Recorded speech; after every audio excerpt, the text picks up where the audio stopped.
Hi, everybody. Welcome to another episode of Environmental Social Justice. I am Wendy Nystrom, your host. Today, we have our special guests from Autocase. We have Mr. John Williams. He is the chairman and CEO. And just to let you know what Autocase does, they're built by impact infrastructure. And the software begins measuring the value of green infrastructure. We also have Riley Mckillop, and he is the Senior Economist at Autocase. So welcome, gentlemen. Thanks, Wendy. Thanks so much for having us, Wendy. Of course. So, John, real quick, could you explain what Autocase does and how you came up with this?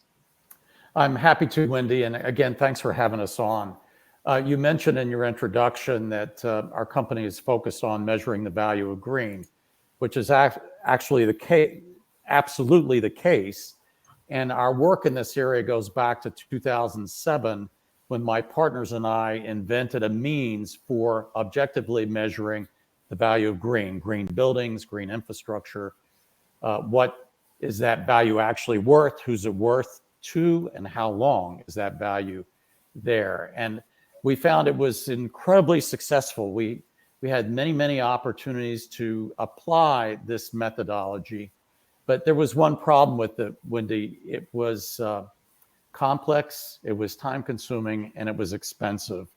And so Autocase, this company, was created with seed funding from Autodesk to leverage cloud-based computing so we could reduce the cost of life cycle cost benefit, and complete carbon analysis to less than 1% of what it cost to assess a project back in 2007.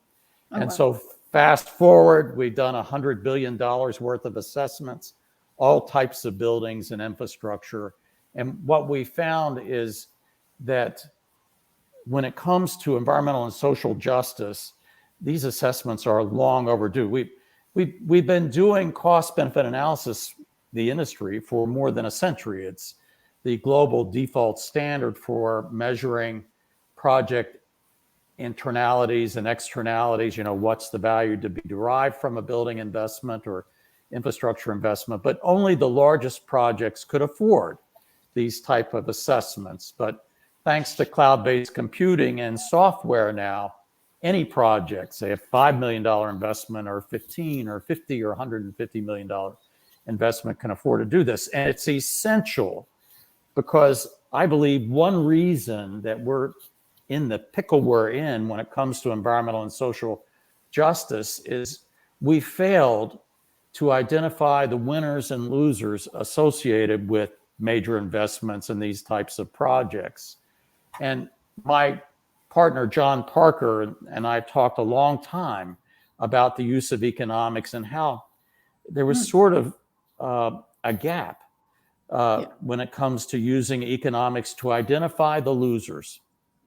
And so Autocase, our software, was actually created so that we could help project developers or project owners or stakeholders get to a win-win situation, because we know we have a transparent, objective methodology for assessing value, who it accrues to, and for how long. When you have that kind of transparency, you can go into a project with both eyes open, ready and willing to work with stakeholder groups, including impacted communities, to get to long-term solutions where everybody is lifted up over time. So that's just a brief introduction. My colleague Riley is prepared to show us, well, how do we actually do that? Yes. Well, Riley, I have actually some rather specific questions for you, if that's okay with you. For sure. Could you give us an example of how you assess the value associated with building projects? Yeah, for sure. We can definitely go through. John touched on a bit of our frameworks, mainly cost-benefit analysis. The other one that we combine it with is a triple bottom line framework. So to kind of set the stage and really get everyone on the same page of what is a triple bottom line analysis, what type of value can you measure with that type of framework, I'm going to go ahead and share a quick slide deck so we can kind of go through what are some of the elements from buildings that really drive value. So I'll go ahead and share my screen here. Could I make a point, Riley, while you're pulling that up? Sure thing, John. I just want to remind the audience that we often, as individuals, take buildings for granted. But when you really think about it, we are reliant on buildings for shelter and survival, for learning, for healing, for recreation, for commerce. Buildings, we have to have buildings in order to survive and thrive. And at the same time, buildings, or poor performing buildings, are major contributors to climate risk. Yes, they are. Buildings contribute 40% of carbon emissions to the atmosphere. And until we solve that problem, make higher performing buildings, the most vulnerable people amongst us are going to pay a price. So I'm sorry, Riley, for interrupting you. No, not at all. That's a very important point, and we'll actually touch on that statistic that you just mentioned in a couple slides here. And really, what Autocase is mainly used for is being able to tell a holistic story of how your building design is implicating various stakeholders, whether that's the building owner, the occupants, as well as a broader community. So typically, in a lot of the conversations around building design or construction, financial impacts, let's say upfront costs, usually dominate the conversation. But when we really look at a holistic framework, those are often just really the tip of the iceberg when it comes to the impacts of buildings. Below the surface, there's broad implications to both society as well as the environment. So proper and high performance building design can generate substantial co-benefits to both the occupant as well as the community stakeholders. And that's mainly due just to incorporating resilience strategy. And those are levers that overall design teams can pull in order to drive value. So Wendy, to answer your question, there's various ways to actually measure the impacts of buildings, but using a comprehensive triple bottom line framework, really you're able to tell the right story and speak to different stakeholders that ultimately have standing at the table. So going through this, below the surface, there are very broad implications coming from high performance buildings. So when we look at, let's say, daylighting, that could have big impacts on the occupants within the building in terms of improved health outcomes, improved productivity, which really impacts the business's bottom line. When we look at water considerations, so when we take a look at where your water is actually being sourced from, whether that's coming from a groundwater source or a surface water source, we can place economic scarcity values of what's the value of actually conserving water in your particular region above and beyond just the utility cost savings that you might actually experience from reducing your water consumption. Next, if we focus on, let's say, the HVAC or more of the indoor environmental quality of the building, we can have certain strategies that we can implement within the building to reduce absenteeism, improve health outcomes, so reduce sick building syndrome, and overall improves productivity. So there's various elements that really go into telling a comprehensive story, and really a lot of value is being left on the table if you're not being able to answer what are the implications or co-benefits to social as well as environmental stakeholders. So this, I think, is an important slide to touch on as well, too, because as I mentioned before, a lot of the times it's mainly focused on financial impact. So what's the cost? What's the additional cost of having a more sustainable building? But when we look at the life cycle expenditures for most typical buildings, for every $1 that's spent on design, $10 is spent on construction, while $100 is spent on operation. But the biggest life cycle cost of businesses as well as building owners is really their employees. So when we think about it in that context, if we optimize the occupants or the overall experience of those occupants through indoor environmental quality improvements, that's one of the greatest levers that we can actually pull on to drive value and actually have real meaningful impacts on the well-being as well as health of those occupants within the space. So the other thing is, why are high-performance buildings needed now? So John touched on this earlier, where buildings across the nation roughly account for 40% of the carbon emissions in its totality. And when we look at the breakdown from that, 28% usually stems from building operations. So looking at the energy consumption in the space, whether or not we're using electricity or natural gas, those have big impacts in terms of the carbon dioxide emissions associated with that building operation.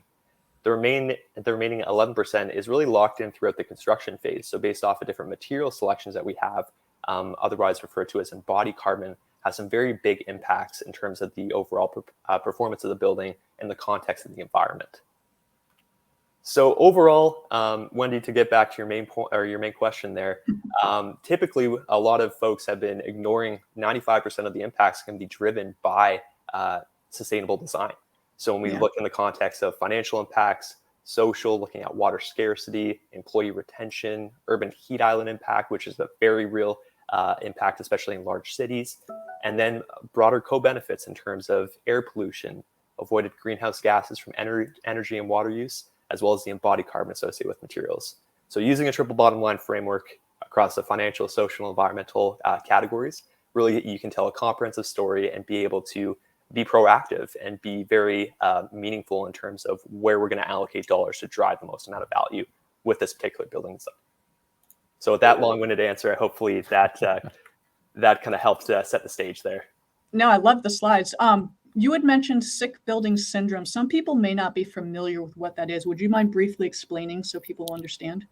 Yeah, for sure. So sick building syndrome, although it kind of sounds like a bit of a weird word, it's very real in terms of the impact. So typically if we look at especially old building codes that didn't have proper ventilation or filtration, for example, there are greater incidences of sick building syndrome, which are, let's say, respiratory issues or irritation to your eyes, nose, etc. So sick building syndrome is really driven by poorly designed buildings that don't have adequate ventilation or filtration in order to remove particulates out of the air, which therefore have drastic impacts in terms of health costs for the occupants that are actually entering that building.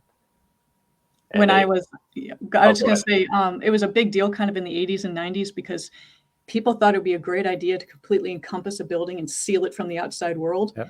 That was a bad idea. Yep. We need outdoor air in. So yes, thank you for explaining that so people can understand that it's a ventilation issue and it can cause health issues. And that is very important, especially for social justice. So speaking of which, you are measuring social, environmental, and economic outcomes associated with green versus traditional buildings. What about transparency? What are you doing with these assumptions? Yeah, that's a great question. So at Autocase here, we really gear ourselves towards data, transparency, and trust. That's one of the things that's non-negotiable for us. So we have a full team of economists as well as software developers. Our economics team develops models, does a bunch of research throughout the year as it comes available.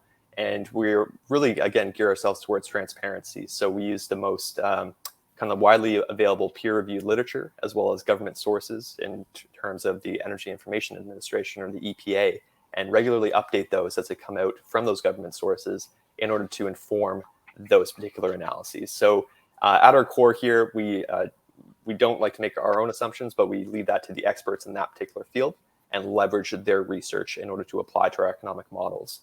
On top of that, we have a fully available download of all of our methodologies with some nice structure and logic diagrams that kind of explain all the calculations that run in the back end. So it's very transparent in terms of how we calculate things, but also all the sources that we use. Because in order to have consistency across these results, we overall need to bring confidence to the conversation as well, too. And I thank you for the transparency on the data because that has somewhat been lacking in recent years. And that has unfortunately led to some what I call unintentional greenwashing. I don't think people maybe intentionally misinterpreted their data, but transparency and having that be non-negotiable is actually quite huge. So I applaud Autocase for that. If I could add a point on that, Wendy, in our early years, we saw a lot of different sustainability rating tools and checklists and things like that. There were actually hundreds of them available around the world. Many of them were proprietary black boxes. And we made the decision that all Autocase software will be transparent or the equivalent of a crystal clear box.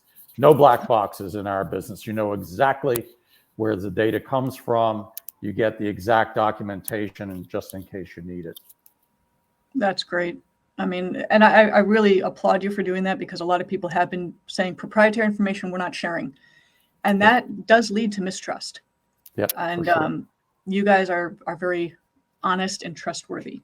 So on to my next question, talking about social justice, actually. Yeah. So climate change is affecting the most vulnerable more aggressively than the least vulnerable.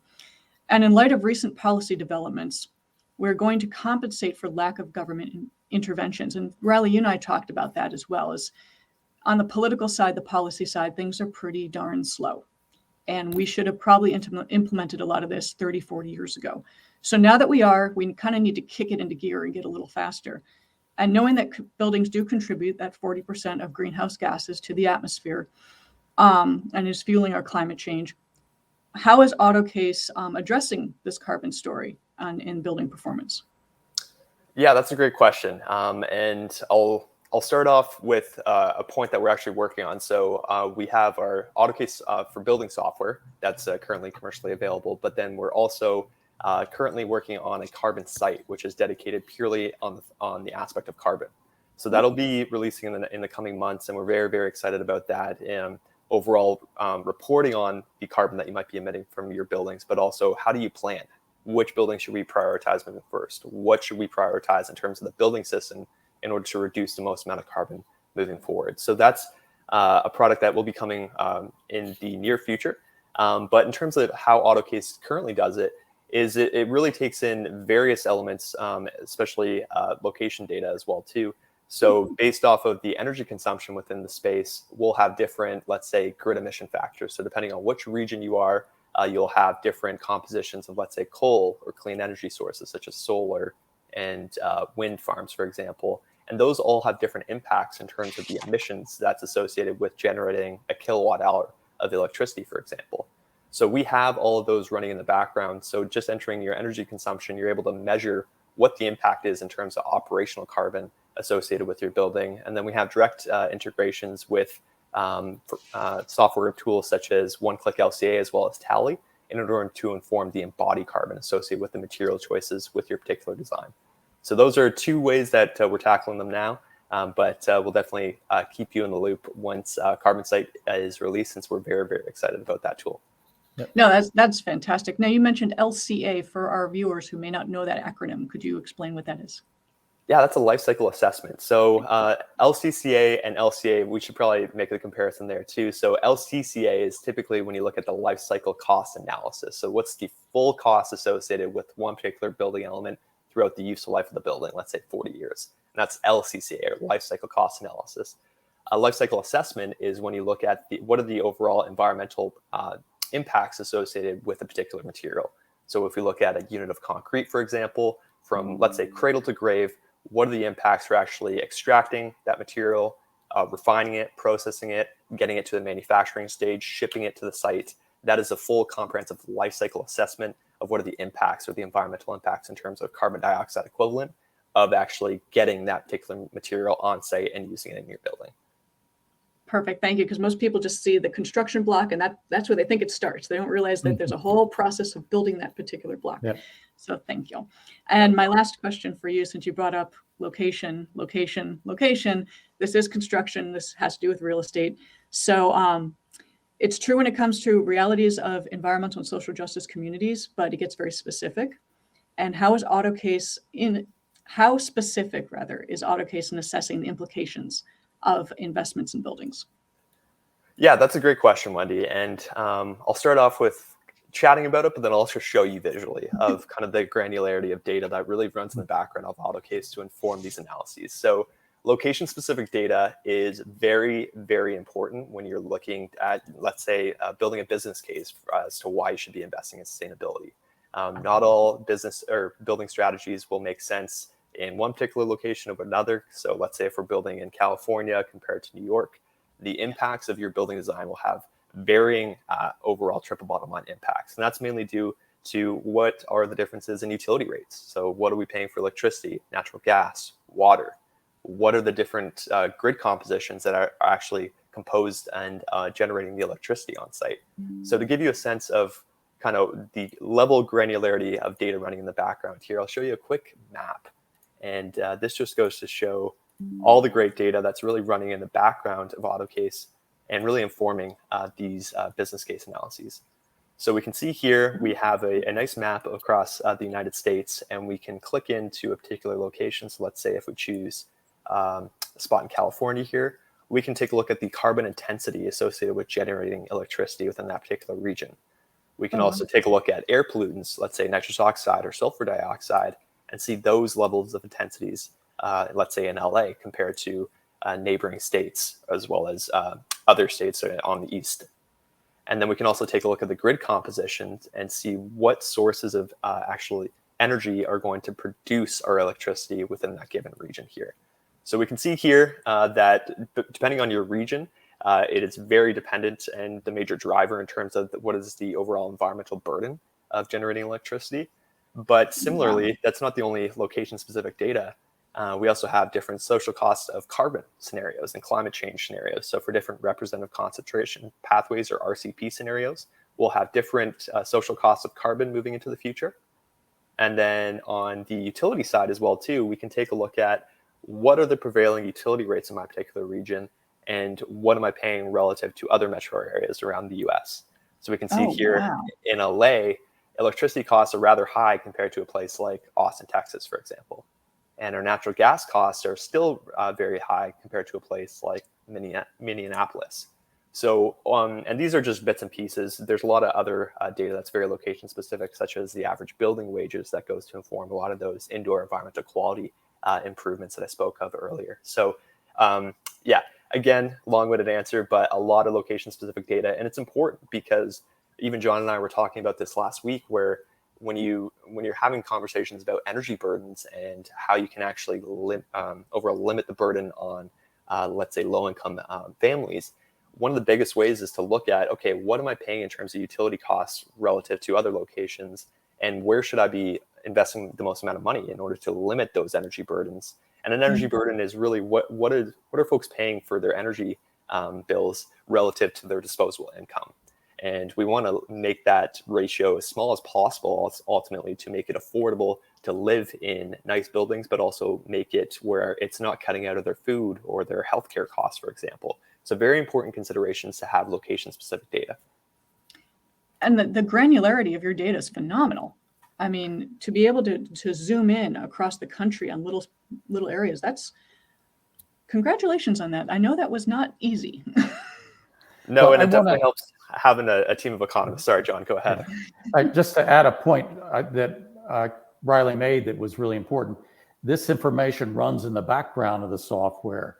As a user, you don't have to worry about that kind of analysis because it's baked in to what you give us in terms of the location of your project in the first place. The software is doing the work while you give us the essential information that we need to drive the analysis. And I do love seeing that different costs of electricity and energy.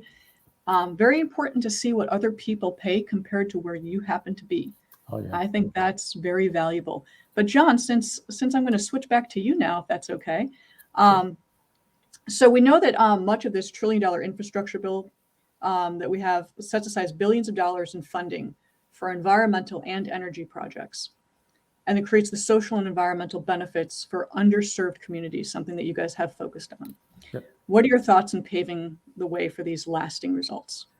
Well, you're absolutely right that a massive amount of money is being directed to state and local governments for investments in all sorts of infrastructure and related buildings, and for funding targeted toward environmental and energy projects have a specific 40% set aside for projects that will generate social and environmental benefits to environmental justice communities.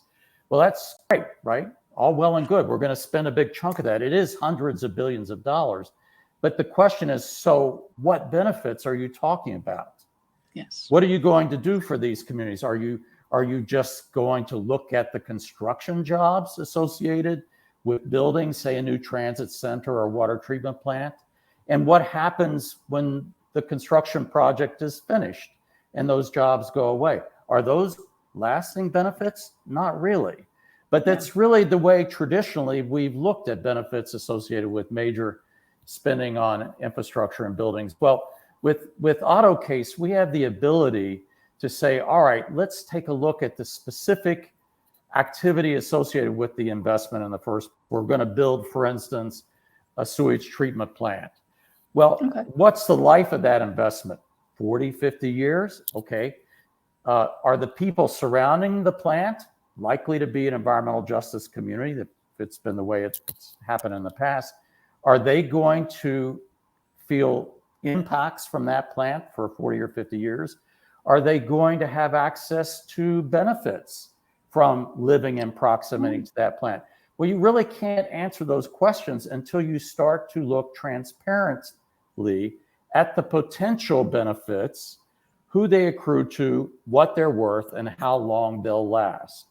And so the good news is there's a policy objective to lift communities that have been underserved. The bad news is until we start to measure the potential outcomes over the life of the investment, allocate portions of those outcomes to those communities, and make sure there's transparency in terms of long-term delivery, there will be a disconnect. We'll continue to have underserved communities that are not thriving the way they should because their proximity to highways or transit or whatever. Well, we can measure those things. We can allocate them the way that they should be allocated, and we can help you figure out how to create lasting benefits that truly lead to thriving communities. I'm glad you brought that up before Riley jumps in real quick. Just to paint the picture for people who may not fully understand, why living near a power plant is bad or living near a highway is bad. All of these things do emit particulate matter, so stuff that will go into your lungs, and that will hurt you. That will cause lung damage, long-term respiratory issues. And that's why there's so many asthma cases among children in these underserved communities. So I just wanted to outline that. So this is why this matters. So please, Riley, go ahead. Well, wait a second, Riley. So Wendy, in a case like that, the people who live nearby that feel those impacts, they are paying a price. Yeah. Okay. And we want them to get something valuable in return that offsets that impact or creates a winning situation for them, thus the importance of measuring. Riley, I'm sorry to interrupt you. Oh, not a problem at all. And John and I were talking about this last week, and being an economist, I like reading about infrastructure and fiscal stimulus, but a lot of folks that aren't probably into the weeds as me probably don't really understand what are the benefits of infrastructure projects and why should I be advocating for particular elements within my given community. And really, I think that there needs to be a paradigm shift in terms of tax dollars. So typically it's more in cost effectiveness and seeing what's most cost effective, but really we should be augmenting that to include not just financial impacts, but the social and environmental impacts to drive the most amount of value for each dollar spent on infrastructure.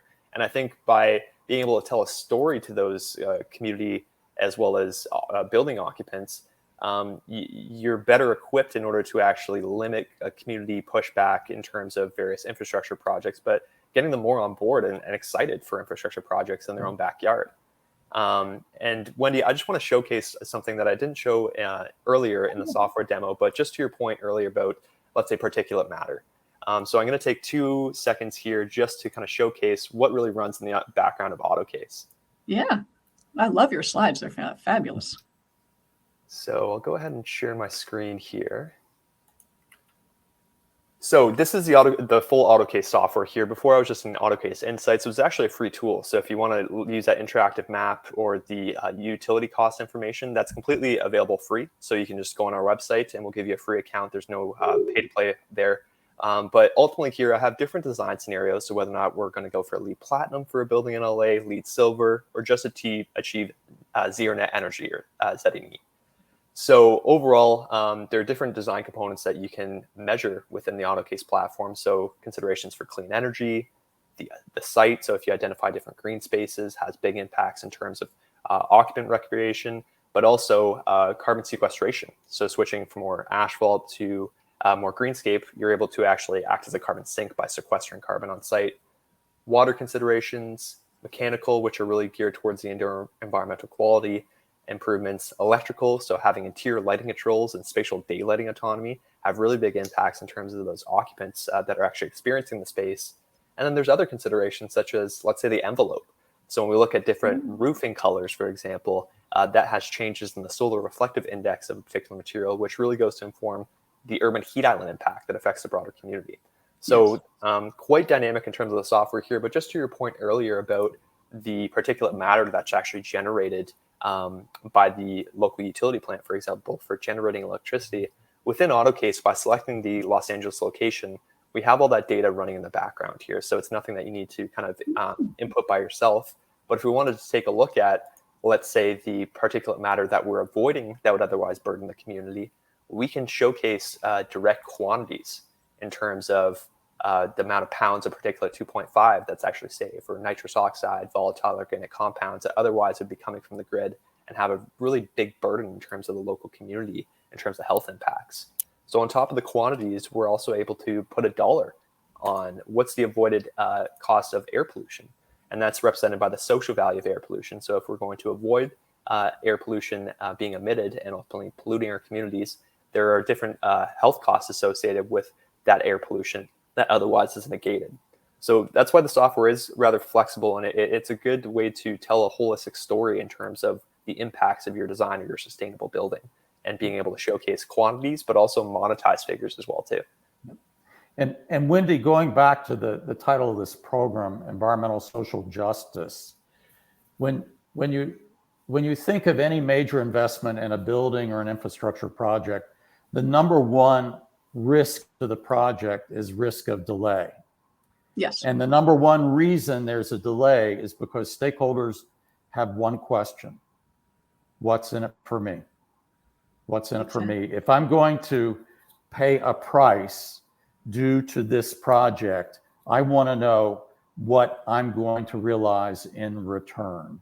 And the good news is we can help stakeholders figure that out, including the many positive things that will come to their lives as a result of, better access to mobility solutions, water, all sorts of other things. But it may be a crude question, but it's the question behind every development project. How do we tell them what's in it for them? That's what we do at Autocase. And John, just following up on that point, actually, I think in the past with a lot of developments, these community outreach or stakeholder conversations have really been retrospective, where you first go to the city and then you try to get your proposal planned. All of a sudden there's pushback by the local community, versus using a tool or being able to tell a story early on before shovels hit the ground, for example, and being able to showcase to the community that, yes, I'm going to be having a higher density building, but I'm going to have a certain percentage of it allocated to affordable housing, or I'm going to have different amenities for, let's say, childcare on site. So those are very important factors that ultimately benefit the community that otherwise wouldn't be there in terms of the building that actually drives impacts or drives value. So I think instead of having the conversations very late in the stage, having conversations early on, pre-design, and being able to showcase these quantities and monetize values is really important in order to get buy-in, but also to get greater cohesion across the community as well too. Great point. One of the rules of construction is it's cheaper if you do all of these things during the design process. Oh, yeah. Not when you're building it. Yeah, for sure. For sure. Very much a cost saver. So thank you both so much. I mean, I love what you're doing. Obviously, we've had you before talking about the social justice aspect. But how can people find you? What's the best way they can contact you? Yeah, so they can visit our website at autocase.com. We have a few different modules that you can select from there. Under software, you'll learn a bit more about Autocase. If you want to reach out to us, you can email us at info@autocase.com, and we'll get back to you right away on there. But yeah, I would generally say check out our website. And then if you do want free access to our Autocase Insights tool, which I showed earlier on there, in order to play around, you can send us an email at info@autocase.com, and we can get you set up with your free account. And what about the building EJ tool, Riley? Can they get that also? We talked about that on the last program. Yeah, so I know we touched on that earlier, or in the past podcast with Simon. And yeah, so there's also a free building environmental justice tool that was released early June. And overall, that vision was driven by some large firm roundtable firms, a part of AIA. So that's who ultimately funded the tool, but also were major drivers in terms of the vision. And really what that was geared towards is having a readily available tool that has location-specific data that ultimately gets applied to all projects moving forward, because the real burden was just the time in order to actually collect the data, collect those kind of indicators.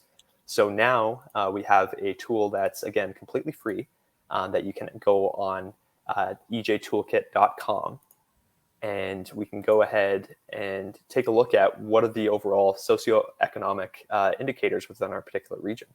So we can take a look at, let's say, redlining maps within our particular state, cultural lands or native land maps. We can also take a look at what are different housing, unemployment, traffic proximity and volume considerations, and how does that stack up relative to the national average? And then you can also take a look at various other indicators, such as environmental ones. So when we take a look at the e-grid emissions, which is pulled from the Energy and Information Administration, we can take a look at how our particular region is stacking up relative to the national average. And then we can also take a look at different future-looking projections in terms of both future rainfall and temperatures that might be happening under different climate change scenarios. So again, all this data is available on the EJ Toolkit website, and overall completely free. So you can go ahead, sign up, you can connect with different folks or different environmental justice practitioners within your particular region, get them involved in your projects early on. And again, really just being able to tell different stories and interact with different stakeholders of why your particular design is going to overall boost the community, as well as boost financial, social, and environmental impacts. I love what you guys do. I really do love it. I mean, I'm totally being honest here. You guys are providing a service that has been missing for a long time. So I am thankful for that personally. Appreciate the kind words, Wendy. Sure. So thank you guys. And I believe you're going to come back again in the near future to talk about yet another toolkit that you have. You're going to hear about Carbon Site. It's going to be exciting. Just a few weeks, actually, Wendy. So we look forward to that. Our trilogy of greatness that you guys are doing. Yep. So thank you both so much. I'm Wendy Nystrom with Environmental Social Justice, and we will see you next time. Take care. Bye-bye.